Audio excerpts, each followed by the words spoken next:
Aujourd'hui, on voit les types de contenu ou alors comment créer du contenu pour attirer ta cliente cible ou alors ta clientèle ou alors ton client idéal ou ton avatar. Appelle ça comme tu veux.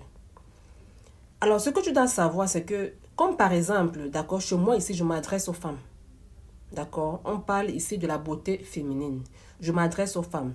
Toi également, si tu t'adresses aux femmes, par exemple, et que tu vends les produits de beauté, ton premier type de contenu, c'est que tu vas parler à une audience plus large. Ce qu'on appelait en dissertation, quand on faisait le lycée, la méthode du général au particulier, ou alors la méthode entonnoir. Appelle ça comme tu veux. Ça te permet d'avoir une large couverture. C'est-à-dire quoi?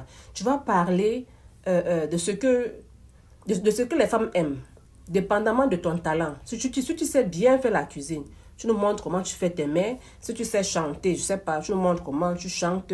Si c'est l'amour, tu nous parles de l'amour. Tu parles de l'entrepreneuriat, tu parles de la motivation. Bref, tu parles en fait, tu t'adresses à une audience plus large. Sauf que dans l'audience plus large là, tu vas toucher à 70 ou à 80% ta cible.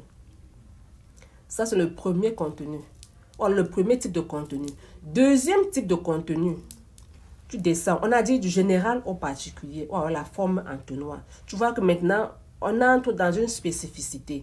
Tu vends les produits, par exemple, de beauté, tu vends les produits cosmétiques, tu nous montres les astuces, les routines, comment utiliser les gommages bio pour entretenir sa peau, comment lutter contre les cernes dues à la fatigue, comment embellir sa peau, par exemple, naturellement, comment effacer les cicatrices avec, je sais pas moi, la vitamine C ou du citron, comment.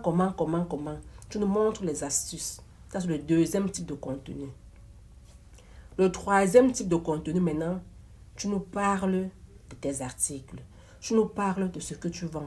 Tu montres l'utilité. Tu montres comment est-ce que ton produit peut changer la vie d'une femme. Oui, parce que les produits de beauté changent la vie. Parce que vous mettez toujours en avant que quand tu vas te oindre avec ça, tu auras un teint clair. Basta, non?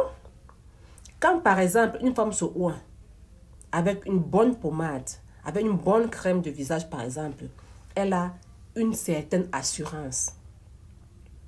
Elle a l'assurance. Et quand elle marche avec audace. Parce que toutes les femmes aiment être belles. Donc, quand tu as une belle peau, quand une femme a une belle peau, elle se sent motivée et tout ce qu'elle fait réussit parce qu'elle a de la niaque derrière. Parce que quand tu vois le miroir, tu vois comment tu es jolie. Du coup, quand tu fais, tu as juste envie de t'envoler. Tu as une confiance en toi.